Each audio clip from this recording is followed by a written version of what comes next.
సదాశివసమారంభాం వ్యాసశంకరమధ్యమాం అస్మదాచార్యపర్యంతాం వందే గురుపరంపరాం. జ్యోతిష్ శాస్త్రాన్ని భావితరాల వారికి ప్రసాదించిన ఋషుల యొక్క పాదపద్మాలకి నమస్కారం చేసుకుంటూ, అలాగే నాకు ఈ జ్యోతిష విద్యను నేర్పిన గురువర్యులు జ్యోతిష బ్రహ్మ కీర్తిశేషులు శ్రీ ఈరంకి సూర్యనారాయణమూర్తి గారు, సూర్యశ్రీ దైవజ్ఞ గారి యొక్క పాదపద్మాలకి నమస్కారం చేసుకుంటూ, ఓం శ్రీ మహాగణాధిపతి నమః, శ్రీ గురుభ్యో నమః, హరి ఓం. వీక్షకులందరికీ నమస్కారం.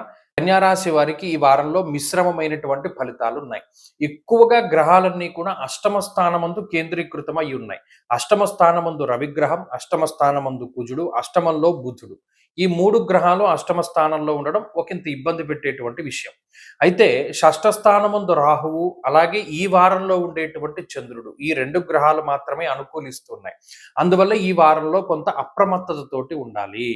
దుర్దోష శత్రు సంవాదో గమనం వ్యధ అన్నది శాస్త్రం. అంటే ఏమిటి? అనవసరమైనటువంటి తగువులు, అనవసరమైనటువంటి తగాదాల్లో ఎక్కువ మీ యొక్క ఇన్వాల్వ్మెంట్ ఉంటూ ఉంటుంది.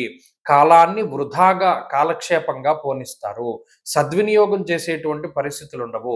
ఎంతసేపు కూడా మీకున్నటువంటి విలువైనటువంటి సమయాన్ని వృధా మాటలతోనో, అనవసరమైనటువంటి వాగ్వివాదాలతోనో, లేనిపోని కక్షలు కార్పణ్యాలతోనో, ఇటువంటి వాటితోటే మీరు పోగొడతారు తప్పితే సద్వినియోగం ఉండదు ఈ గ్రహస్థితి వల్ల.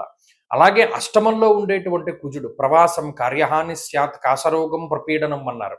అంటే వచ్చేటువంటి ధనమంతా కూడా ఏంటంటే అప్పులు తీర్చడానికే సరిపోతూ ఉంటుంది. అలాగే ఎంతసేపు ప్రయాణం చేయవలసి వస్తుంది. శారీరక మానసిక అలసట చాలా ఎక్కువగా ఉంటుంది. ఉద్యోగ వ్యాపారాల పరంగా ఒక ప్రాంతాన్ని వదిలిపెట్టి వేరే ప్రాంతానికి వెళ్ళవలసి వస్తుంది. ఇటువంటి వాటి అన్నిటికీ కూడా ఈ వారంలో అవకాశాలు ఉన్నాయి.